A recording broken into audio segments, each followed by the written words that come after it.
Around the Table on Harrison's Original, KHOZ.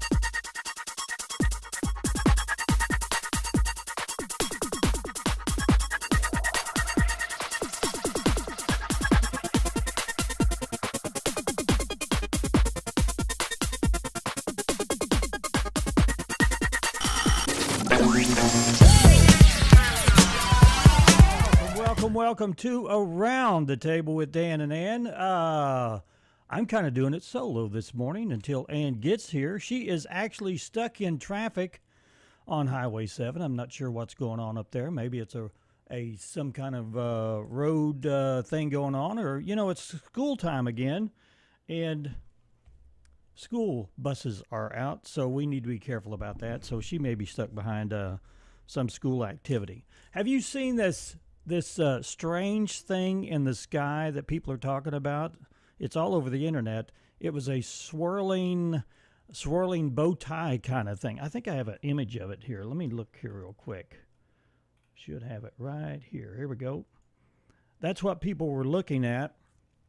If you're watching this on Facebook or YouTube or on 843 Cox or 7 over in Mountain Home, people were kind of confused about what that was, but I've got the lowdown on that. It says here that the glow in the sky wasn't a UFO, so a lot of people were thinking it was a meteor shower, but the peak of the Perseids meteor shower this week may have had a lot of people looking up and thinking it was a meteor shower or a UFO or whatever. But because of the moon was so bright that they didn't get to see much of the meteor shower. But some people who tried to catch a peek of it the other night saw something they weren't expecting, a bow tie-shaped glowing object. No, it wasn't aliens. The U.S. Air Force confirmed it was part of a rocket that launched carrying a satellite into space, and as part of it fell back to the Earth, it made a glowing swirl in the night sky, visible in the Midwest all the way to the Atlantic. And I would assume that thing is spinning as it comes down, and it made that image that you see right there. So just a little bit of breaking news. Anyway, we're going to continue with our show since Ann is not here. I'm sure she'll be driving in as soon as she can. But first, we probably need to do the weather, and it's quite boring. The weather is going to be more of a cookie cutter situation until it decides to change over the next few days. But I'll run through this real quick. Sunny today, high near 93 degrees, calm winds becoming southeast, maybe a little bit of gust up to 5 miles per hour. Tonight, low 70. Friday, sunny with a high of 94. Heat index, we're getting some heat indexes on Friday. Up to 99. Calm winds. Friday night, low 71. Saturday, looks like a 20% chance of showers comes into the area with calm winds around 5 miles per hour. High near 94 degrees on Saturday. Saturday night, 72 for the low. Sunday, high 96, 20% chance of showers happening. And then Sunday night, low 70. Monday, 20% chance of showers. It's going to be every single day through the midweek. 20% chance of showers and thunderstorms, probably in the afternoon as it heats up. Low 71. And then Tuesday and Wednesday looks like the high is going to be around lower 90s to mid 90s. Well, Ann has come in. Hey, Ann, how are you? All right, better late than never. So what? There was a wreck. I just got on the show and I was talking about you and I listened to and it. the situation that might have happened, and a sheriff's deputy pulled right up in front here, and I thought, they're coming up to tell me that they've arrested Ann. No, but there was a wreck.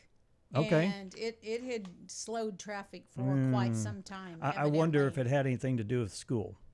I don't think so. Okay. There was a truck, a smaller truck, that had no wheel on it. So maybe a it fell off. semi versus that. Oh. No, it had been hit. Oh, it got hit. So I don't really know the details, but hopefully everyone is okay that was Yeah. involved. And Yeah. there was I can't tell you how long the line of traffic was because I You know, couldn't see it. there's a lot of, I don't say a lot of wrecks, but when you hear about a wreck on Highway 7, it's a doozy. It usually is. Yeah. And you know what? It seems like it's consistent that people don't even go 55. So I don't know how you can get that much damage if you're only going 45, which Yeah. seems to be. Well, it's a little curvy, Common. too. It is. And you can go 60 miles an hour in those curves if you want. I can. Well, I know. And that's probably what happens. It may be. Yeah. Maybe. But anyway, I well. just hope everybody's okay. I hope and I'm everybody- here, so. Well, But I was stressing a little. can you come a little early next time? I so this doesn't happen? left my house at 8:15, Dan. Yeah. Yeah, I know.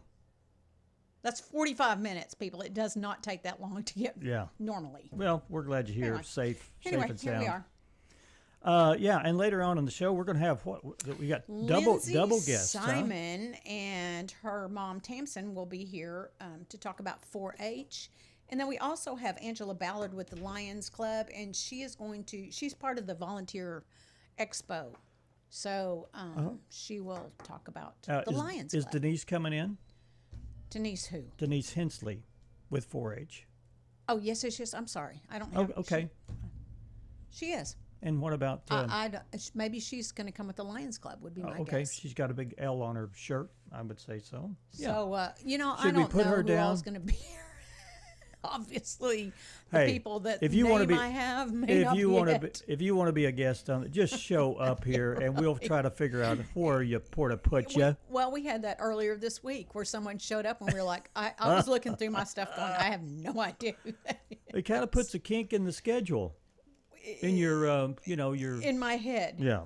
Yeah. It's okay. Anyway. We can handle it. We can always go 2 hours.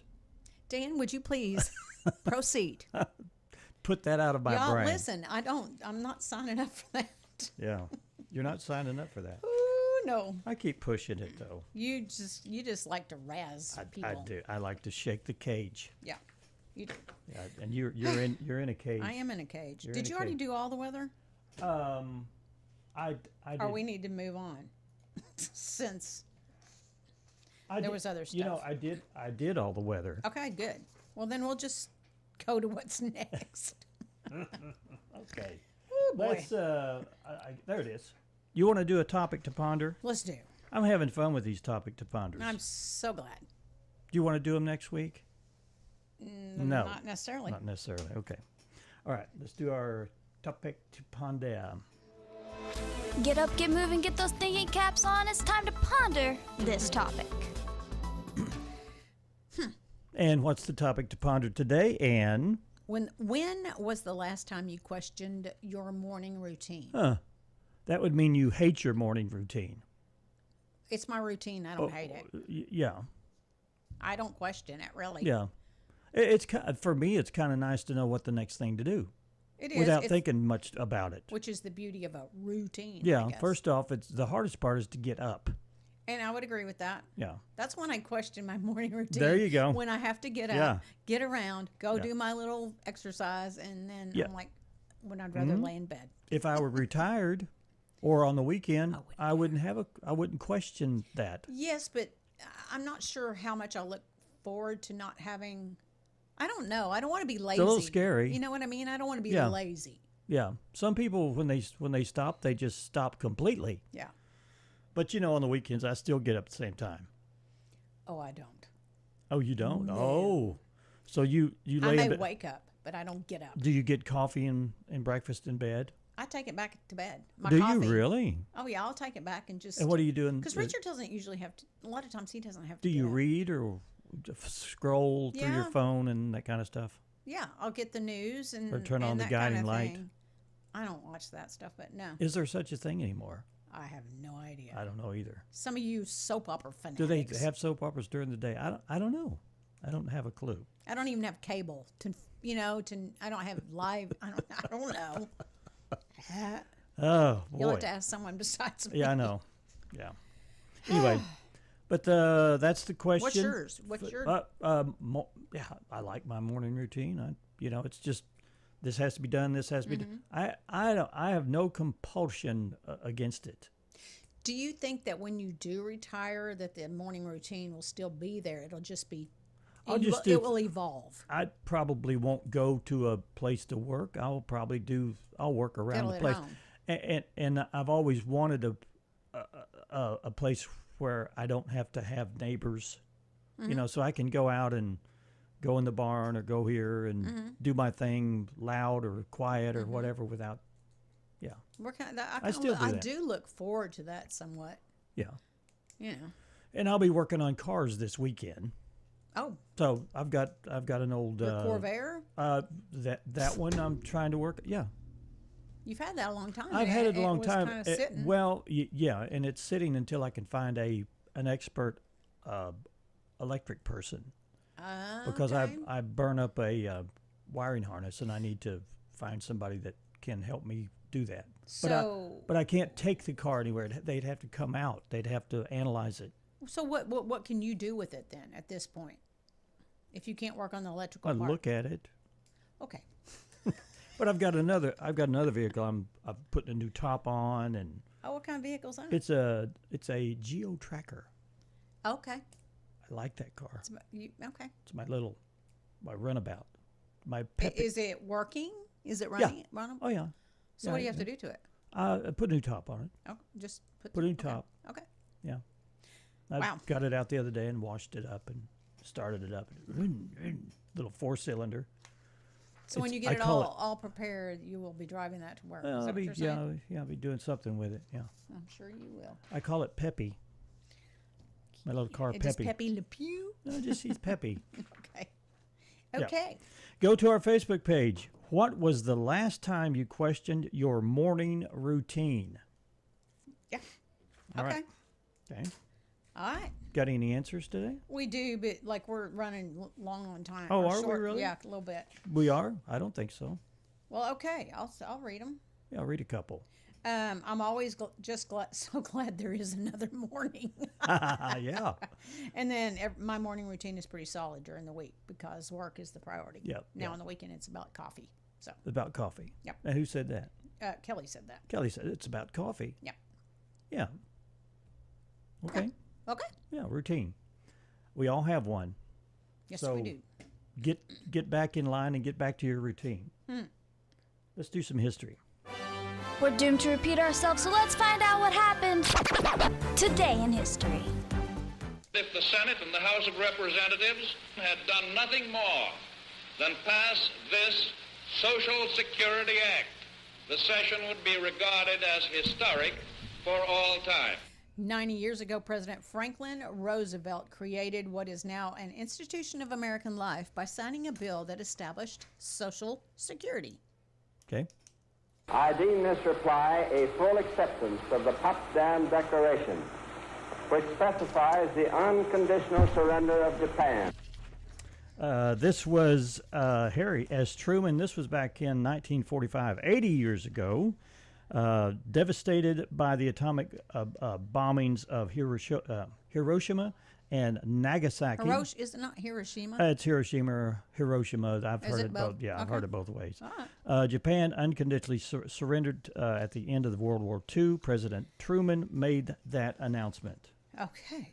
It is my earnest hope, and indeed the hope of all mankind, that from this solemn occasion a better world shall emerge out of the blood and carnage of the past.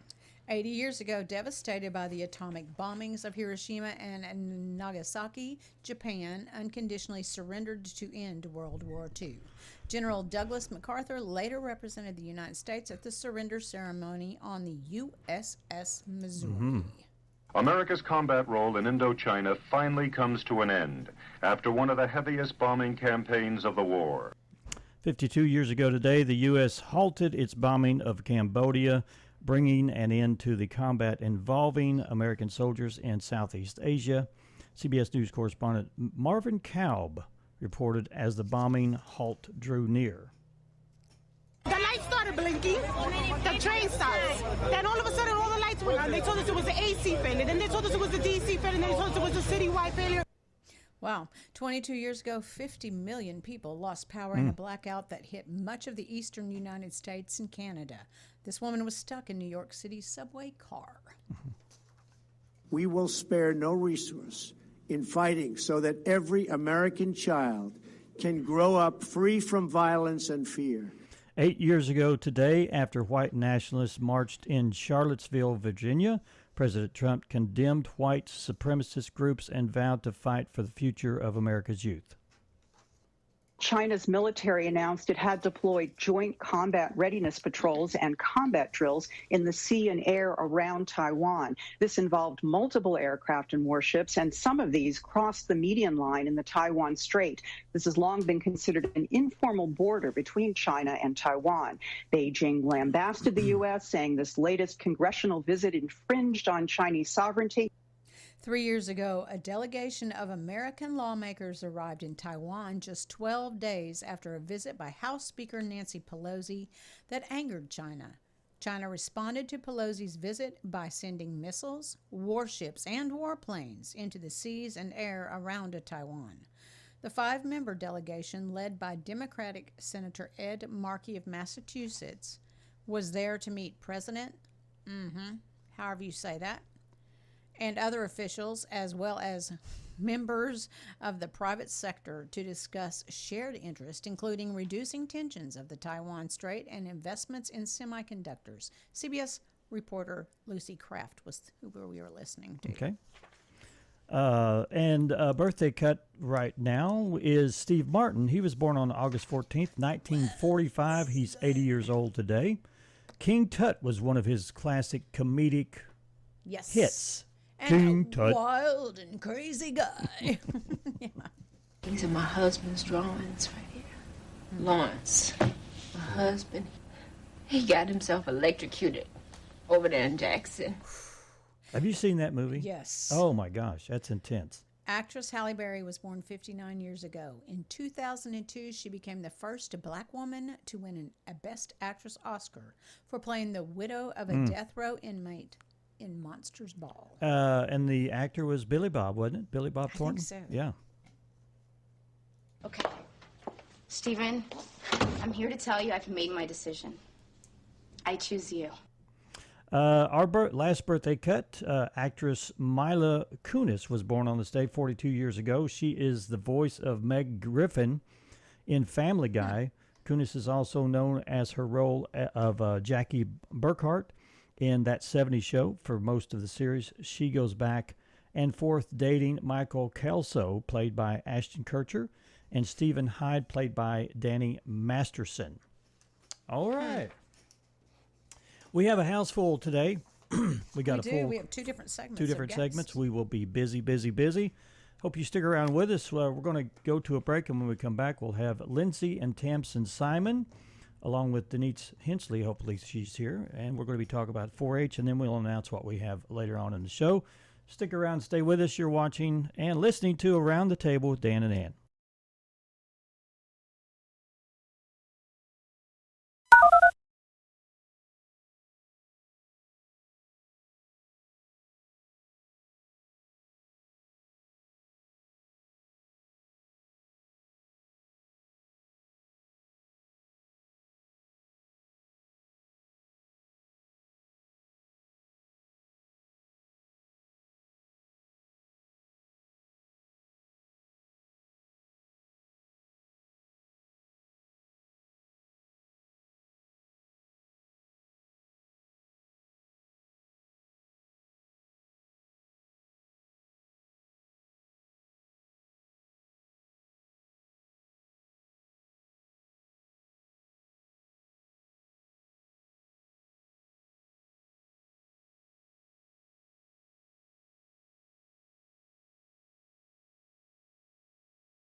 And welcome back to Around the Table. You want to introduce who we have on the show today? Yeah. Certainly, Dan. We have representatives from the Lions Club, and that would be Angela Ballard and Carrie Richter, and welcome to the show.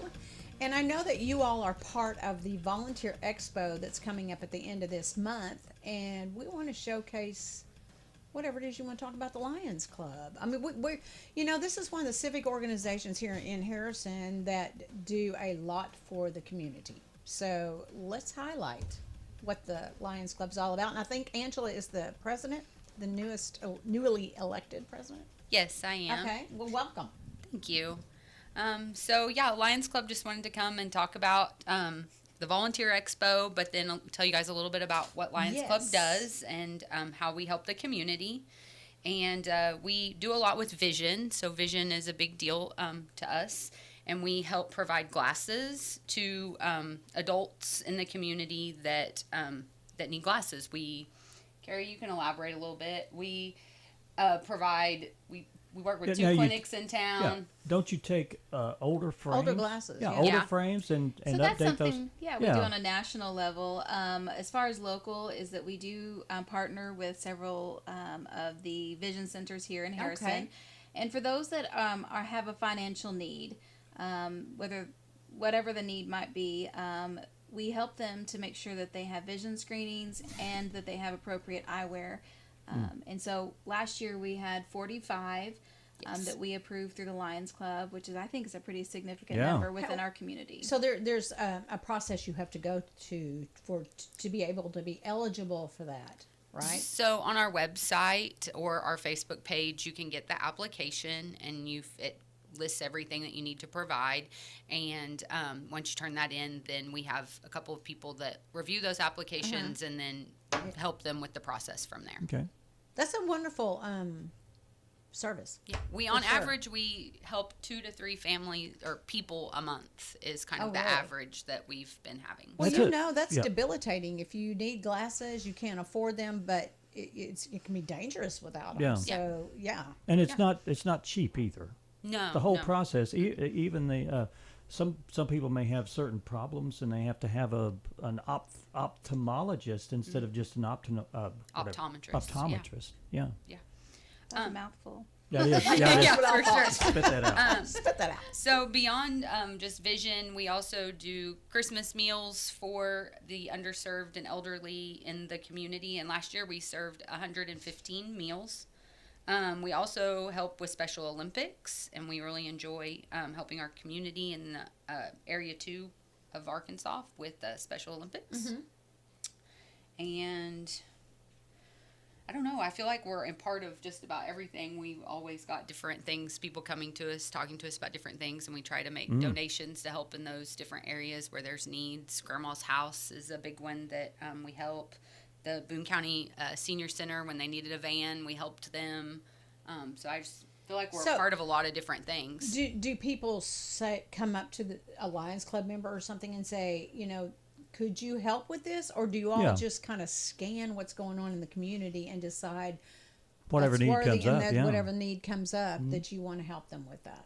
A lot of people come and ask to do a program with us on a Wednesday, and they come and do a program and talk to us about their need. Gotcha. And then we have a board that kind of determines what they want to donate and how we're going to process that and if we want to contribute or not. Okay. But we really do try to help with everything that we possibly can. Okay. We also like to promote local businesses. So even if you don't have a need as far as financial things, if you are a new business in town or have something that you want to feature that's new with your business, we like to have you come, give a program, tell us about it. Maybe it's something we can help you with. Yeah. For people to showcase I use the word showcase, but to tell the community, or at least the Lions Club members at that point, all about what they're about. What they're doing. Yeah. Okay. Exactly. And we like to hear about it as Lions, so we can then go and help their business. We can. Yeah. Are there people within your organizations that will go to, say, but something outside of the Lions Club meeting to talk about the Lions Club? You do that, right? Yeah, okay. we do. So if you're listening, Yeah. So Or watching. One of the things that I really love is our motto is "As lions we serve," and that Rawr. means that we serve individuals, we serve our community as a whole, we serve local organizations. And if you've ever just thought, hey, I just have a love for our community and I would love to somehow help our community, I think Lions is a really great place to start, because we really do. I feel kind of like, as long as you're breathing, you should be doing things to help people. And it's within your capacity, whatever that is. It doesn't matter what your physical abilities or inabilities are. There's always a place that you can help within the community. And I think that Lions is a really great platform for that. We have every age bracket, I really feel like, within our organization. And I just am super proud to be a part of this organization. There's just so many different facets that we're able to plug into. So I'm just really proud of our organization, and I know that Angela, she's doing a great job as our president, and we really look forward to being a part of this volunteer expo, Yes. Which is going to be August 29th, which is on a Friday, and it's from 10 a.m. to 2 p.m. It's going to be held at Signature Tower. They have a meeting room there. They're going to be providing a free lunch for all of those that would like to have a free lunch. And I heard that there's supposed to be some door prizes as well. Okay. But if you've just ever had an interest in getting plugged in within our community, this is a great opportunity for you just to come visit with a lot of different organizations and find out what best fits you and your personality. The one thing that I can say, I think both of us can say, is that Lions has provided us lifelong friendships. For sure. Well, I was going to ask about the people in Lions. I mean, the organization itself is nationwide and it does a lot of good things. But talk a little bit about the core group of people that are in Lions from this And how this to be section. involved in that group if you're so. I mean, you gotta inclined. be getting along with them, right? Yeah, With a good I group of feel like people. I've developed a lot of friends since I joined Lions. I've been in Lions Club like 3 years now, I feel like. And I've met a lot of people in the community that I didn't know, because I'm not from here. And so, but then I've just created friends from that. So I met them in the beginning, I just knew them. And then from there, we talk outside of Lions Club, we go to breakfast, just It's a start of a network. Yeah, it just becomes these friendships that are beyond the Lions Club. And we have fun doing stuff together because we're friends, And so when it is doing an event for Lions Club, it's fun because you're with your friends. You're not just with these people that are in Lions Club. Right. And that's part of service. Yeah. The service Makes part you a of it. much wholer person. I oftentimes hear, because we both work in people business. People always saying, I just feel disconnected or whatever. You don't have to be. Yeah. You don't have to be disconnected. 2 examples I'd like to give, if that's okay, is a couple of years ago I was displaced from a place that I'd worked at for a long time. And Lions, they all just stepped forward and circled around me. They helped me to find courage to just kind of go about my day and until I found a new place that I loved. And they were just so supportive, checking in, oftentimes texting, calling. And I thought that was just something that I just felt very supported in. And then I know that this is probably something different, but my mother had recently passed away. And if you've ever been in that place, you walk into like the funeral home and you feel so lonely in that very moment. And when I walked in, there was a blue and gold bow and arrangement, and it just said Lion Carey. And if you've ever been in a place where you thought, oh my gosh, like, how do I know where I'm at in this place? It's through moments like that and friendships that you have through an organization like Lions. They offered you support that probably you couldn't have gotten somewhere else necessarily. So teary-eyed, here I am, and didn't expect that to come on. But I just think that it's such a great organization. And if you've ever just considered loving on your community in a positive way, this is a great way to get connected. How would you get connected with it? So, you can come to we meet Wednesdays at noon at the Western Sizzlin' in Harrison every Wednesday, and you can reach out on our Facebook page and say, hey, I want to come and see what it's all about, or you can just show up on a Wednesday and have lunch with us and chat with us and decide if you like it. We usually ask people, like, come to a couple meetings and see what we do Sure. before you make a commitment. Some people are ready to make the commitment right out the gate, but if you're not, just come hang out with us, see if you like us, and I think you will. So, All right. Well, be sure and come and visit with them at the Volunteer Expo on the 29th at the Signature Tower. And you can ask specific questions or just kind of get connected there. And that might just be something that you want to be involved in. Yeah. So, Yeah. Well, ladies, Thank you for having Thank us. you so much for very, having very us. much. We Thank appreciate you being Thank you here very this much. morning. Yeah. Yeah. We're going to take a break, and we kind of switched around our We did. lineup because we were waiting for another guest to show up. Lynzy and Tamsyn Simon are going to be coming in. And they're going to talk about 4-H. Yeah, and I think the other person has not showed up, but I think we will probably proceed. Yes, we will. How about that? Okay. Thanks, guys, for being here. Thank you so much for having us. We're going to be right back. Stay with us.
WHOZ.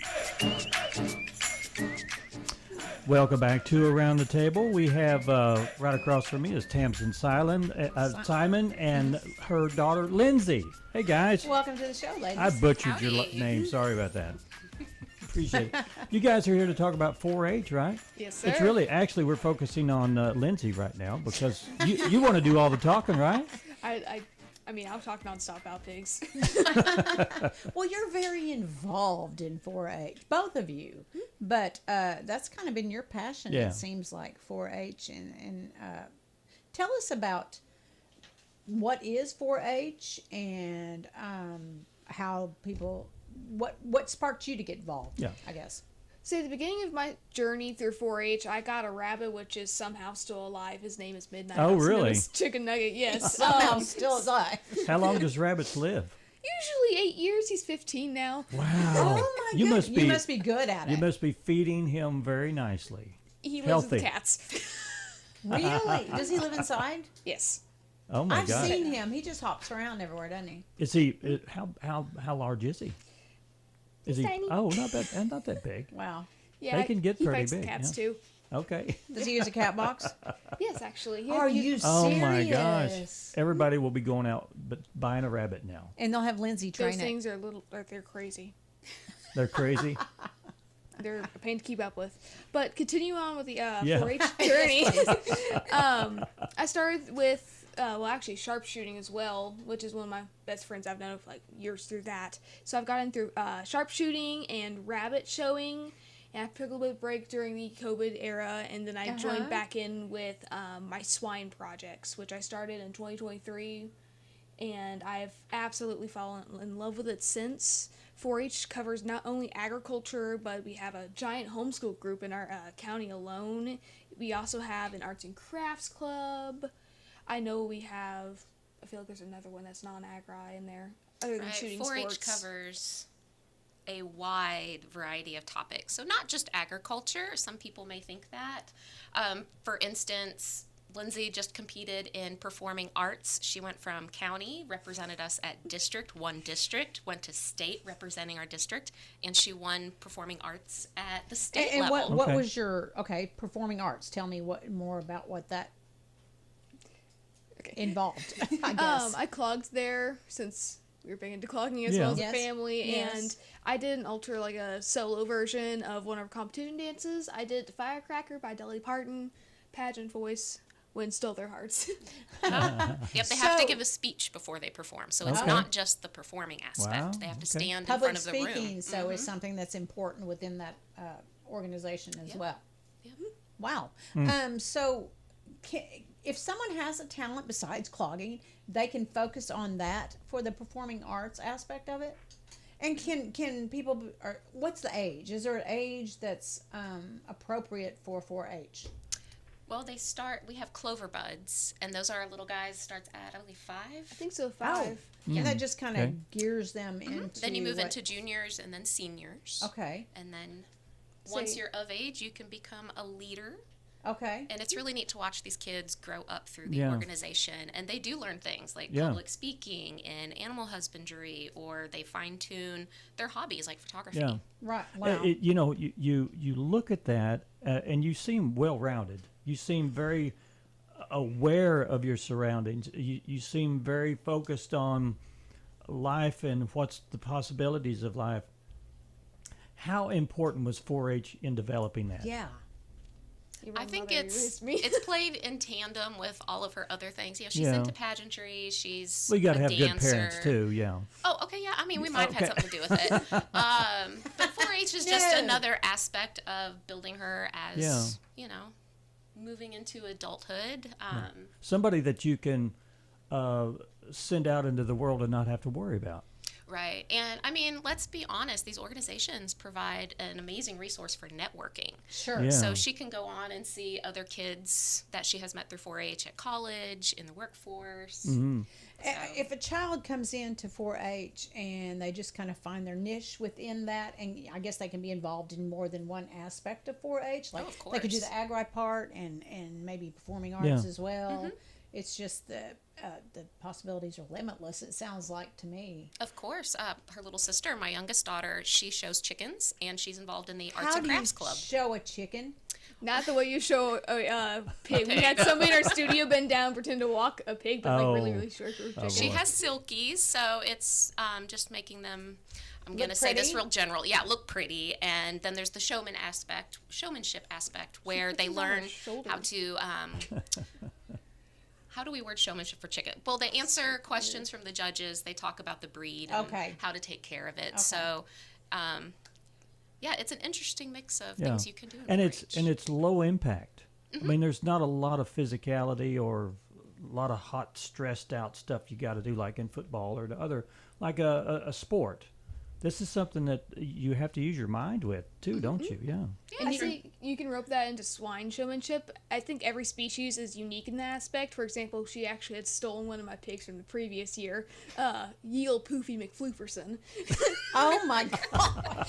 We ended up dyeing her purple at the end of the season, but she got to work because swine are so much more hands-on and they are pretty difficult to work with, but this pig somehow learned how to walk without even training. And she learned how to handle large animals through that. She learned responsibility beyond bounds with that alone. So I think showing various species as well as just showing a main one really helps. Yeah. Now, where do you take these skills once you become independently on your own? What happens to 4-H after that? Well, new people may be coming in? Oh, absolutely. Yeah. I think the older you get, the more opportunities you have to recruit people, which is kind of what we're doing today. Like we are restarting the swine club. So we're here to say, hey, if you currently show swine or you're interested in showing them, come check out our club. You know, we have the interest meeting coming up August 26th at 6 p.m. at the Extension office. Okay. And where's the Extension office? It's up behind the college. Yeah. Like if you go down like that road next to Dairy Queen and you got the oil shop, just keep going. There's North Arc. It's tucked up in there. You don't see it. You have to go up the driveway. Right. Yeah. So it's there on the right. Yes, sir. I think it's the first drive right after the college. Yes, sir. Yeah. Okay. We have wonderful. Now, what's the difference between a swine and a pig? Same thing. So there's same thing. Okay. Yeah, there's different terminology in pigs. Swines, but that's the overall. The terminology you use. Yeah. It's like there's bovine, ovine, equine, porcine, which is porcine, swine goes hand in hand. Yeah. Okay. People also refer to as hogs. Sounds like a limerick to me, almost. Okay. I forgot what I had a question on the tip of my tongue. I'm sorry. What happened? We've got a lot of questions. These are a very intriguing topic to be talking about. 4-H. There's so much going on. What is the most unique aspect of 4-H that you feel you have taken away? Taken with you.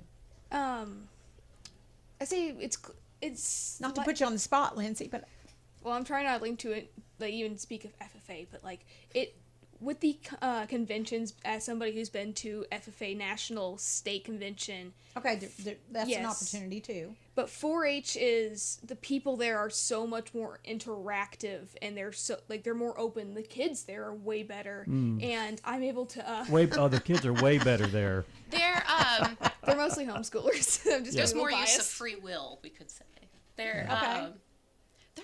I'm going to say this because we are a homeschool family. There are a lot of homeschoolers in 4-H, and those kids are just a little different. But I think in a good way.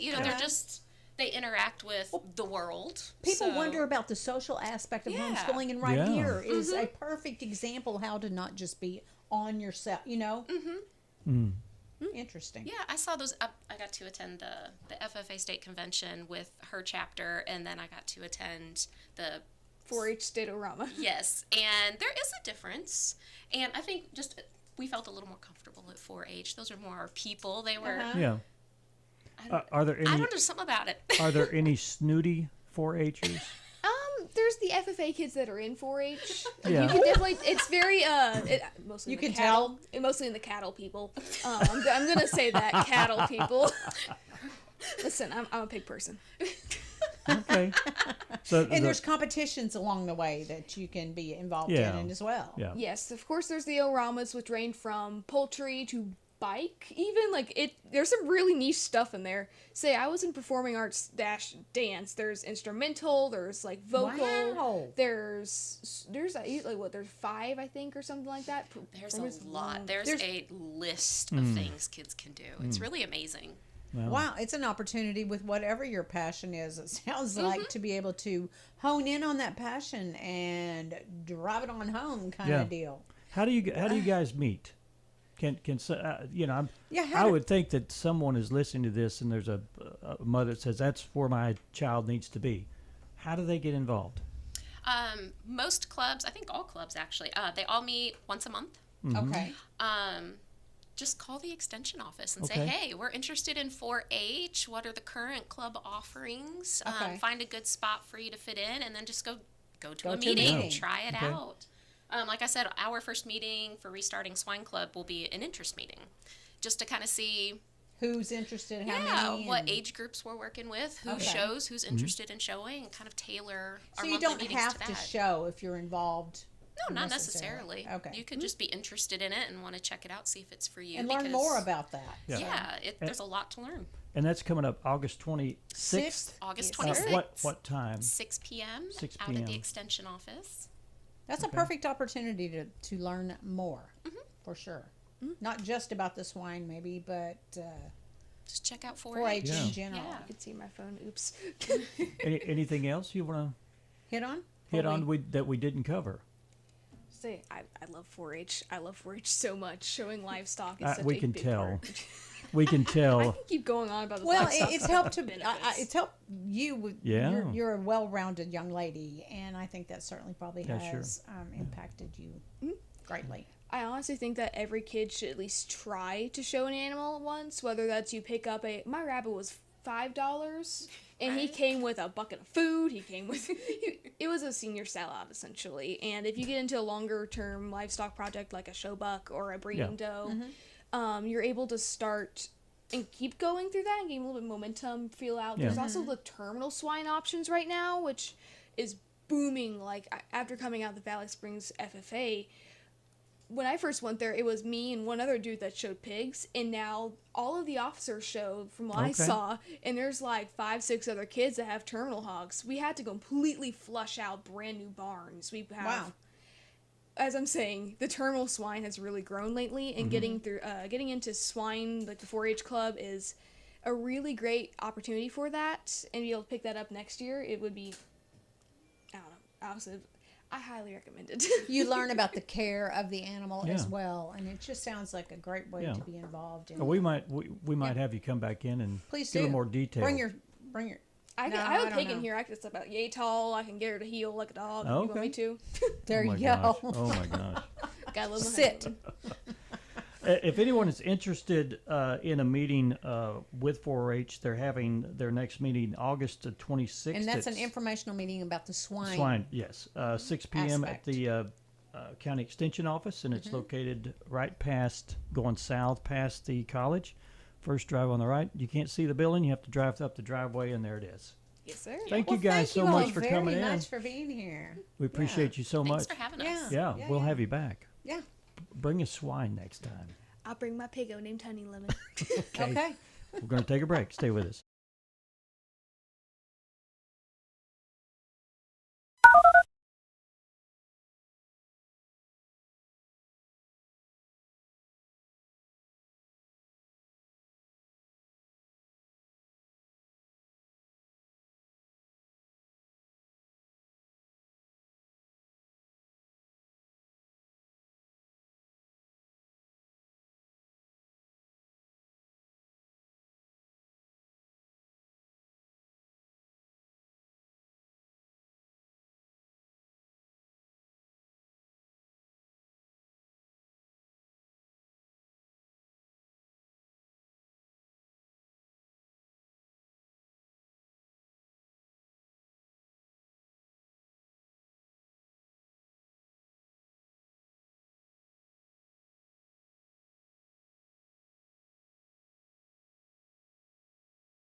And welcome back. Our topic to ponder is up on the screen. If you did not have a chance to answer the question, go to our Facebook page.